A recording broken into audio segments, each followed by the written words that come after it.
You know, it was a common thing back in the 1970s in Canada to show Hockey Night in Canada games on a Saturday night at your local Legion.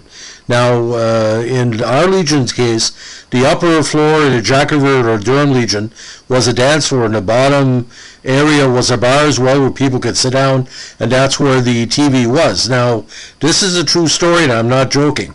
There was a beautiful blonde that would always show up on Saturday night. She was single, and she was always sitting in the bar in the bottom. And one night we figured why. The Washington Capitals were on.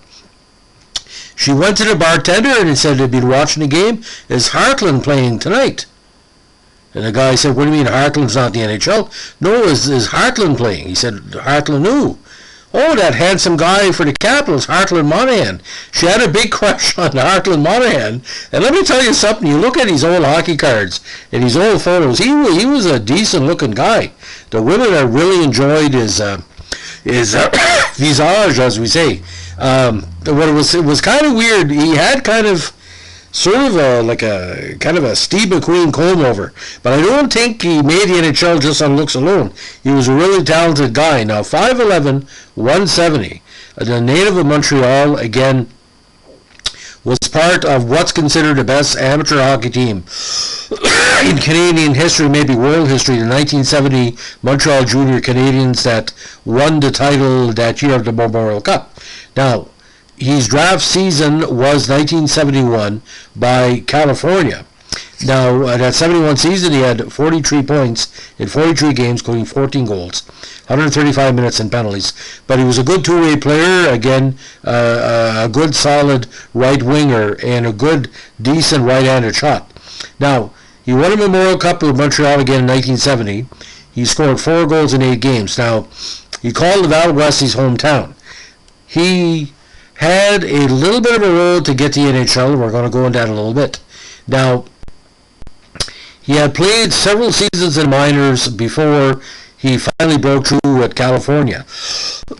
In 1972, he played with the Baltimore Clippers and the Columbus Golden Seals, AHL and IHL, 56 games that year, 29 points, including 9 goals. But his 2 seasons with Salt Lake, which drew a lot of interest, he played 61 games in Salt Lake in 73, 52 points in the regular season, including 18 goals. But his prowess in the playoffs again paid off that campaign, where he had 5 goals in 9 games. Now, 74, he had 42 points in 66 games with Salt Lake City, and eventually put in 3 points in the playoffs. Now, 74, he played 1 game with the Seals to break the ice. Now, in the Ranger system in 75, he had some decent numbers with Providence. 70 points in 70 games, including 4 points in the playoffs. Now, a lot of people are saying, why isn't this guy in the NHL? He was putting up some great minor hockey numbers, was a well-known team player with his years with the Junior Canadiens, again, especially, that Gilbert Perreault title year. Now, he finally got another cup of coffee with the Rangers in 75, but found his way, of all places, Washington. Now, Washington was some open doors for him.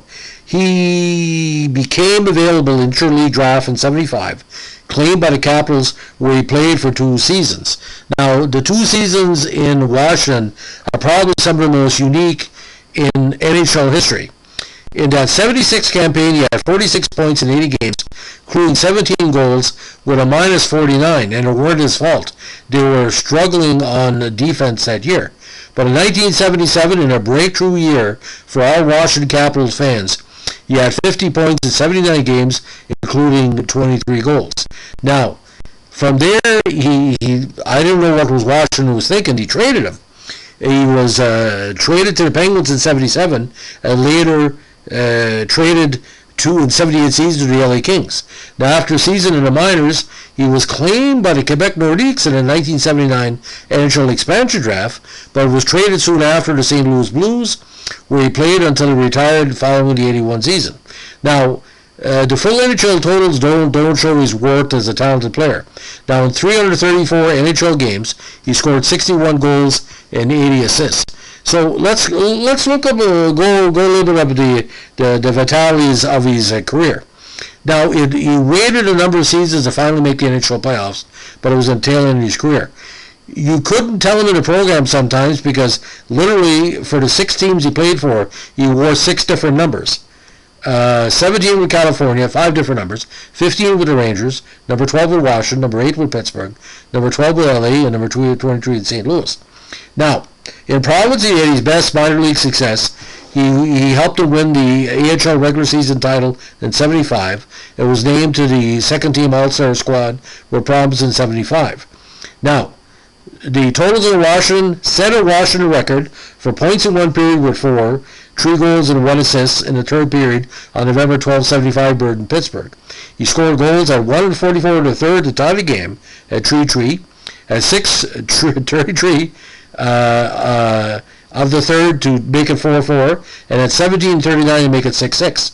He also assisted on a goal by Nelson Payat that gave Washington a short-lived 5-4 lead, so he broke the Capitals' record for points in one period. Now, he led Washington with 29 assists in 76, and of course he set the Washington record, since broken, for assists by a rookie, and he was still a rookie, in 76 with 29. Now, here where it gets kind of bizarre, the trades, as a who's who he was traded for. He was traded by California to the Rangers in September 74 for Brian Lavender. Now, he was claimed by Washington for the Rangers in interleague draft in 75. He was eventually traded by Washington to Pittsburgh for a 1979 first-rounder, which was later traded. Now, in November 77, he was traded by Pittsburgh with Silaps Jr. to the Kings for Dave Schultz, Gene Carr, and a 78 fourth-round pick, Shane Pearsall. Now, on June 13, 79, again, claimed by Quebec from LA in the NHL expansion draft, and then his rights were sold the same day by Quebec to St. Louis. Now, the man, also known as Hart, short for Hartland, of course, settled in the Atlanta area after retirement.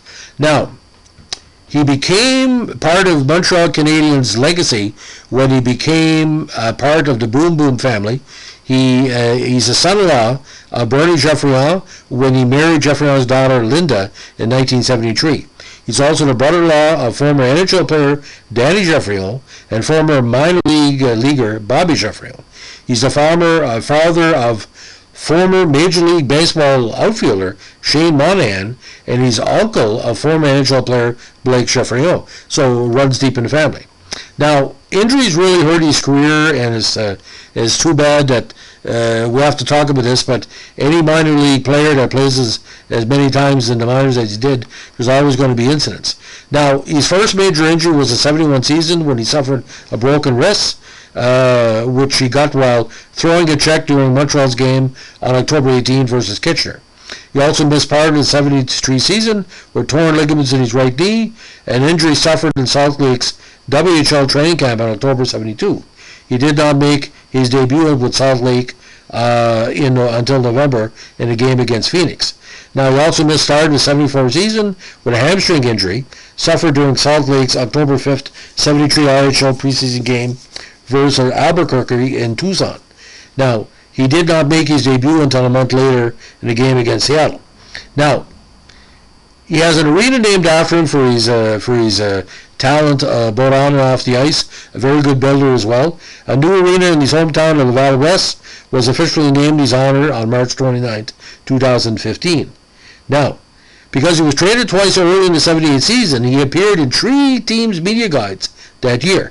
So the big line he played with in LA, of course, was the what they call the Stemkowski line. He played with Stemkowski and Brett Nelson, and it really paid off. Stemkowski still had a lot of talent, and I remember them being the second power play line in most of the games I saw him play in Montreal. Now, he became very active in community and charitable causes during these years in Washington, which endeared him to kids of all ages. Again, Hartland is an outgoing person. He's done a lot for kids of many ages. Now, he currently lives in the Atlanta region, and he's a retired manager for United Parcel Services. Now, currently, Hart, as he's known by his close friends and associates, is the director of online donations .USA,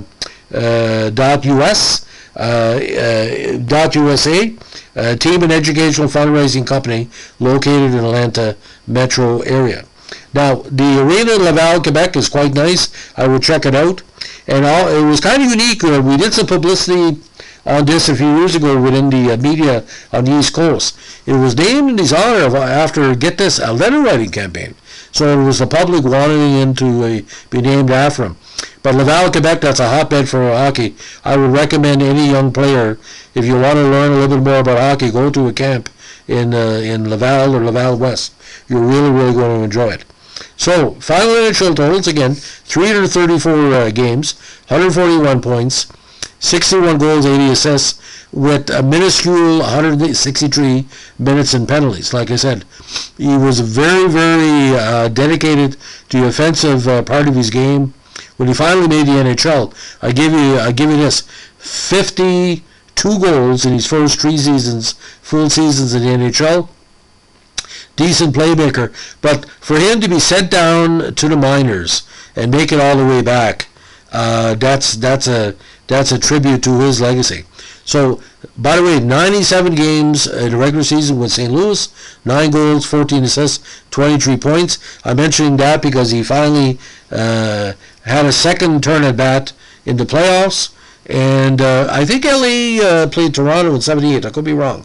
That's where a lot of Hearts fans, including this beautiful woman, which I don't remember her name, but my dad always said, is Hartland Monahan. That was kind of a joke, because women would come on and say, is this the Montreal Canadiens? She knew who Hartland Monahan was, so either she saw him play before, let's say for the Rangers. This had to be in the 1977 or 1978 season, because Gary Monahan was the other Monahan, and she knew the difference. She said Hartland Monahan. So if anybody out there can solve that mystery, how good he looked in the '78 season, because she was very excited to hear, according to my dad, that he was playing a certain night, and I guess he watched the game, and she was the only woman, a bunch of drunk veterans. So, you're well at home when you're a nice-looking blonde, looking at a nice-looking man surrounded by veterans. It makes a country song. So, ladies and gentlemen, that's the legacy of the great Hartland Monahan. Beautiful name that there should be a car named that, the Hartland Monahan, the Buick Hartland Monahan. Smooth. But look at these photos, ladies and gentlemen. Nice-looking man. That's what every person should be remembered for. He could be 107. I remember when he was 37, breaking hearts at the Jack River Legion. Anyway, thanks for listening. Bye.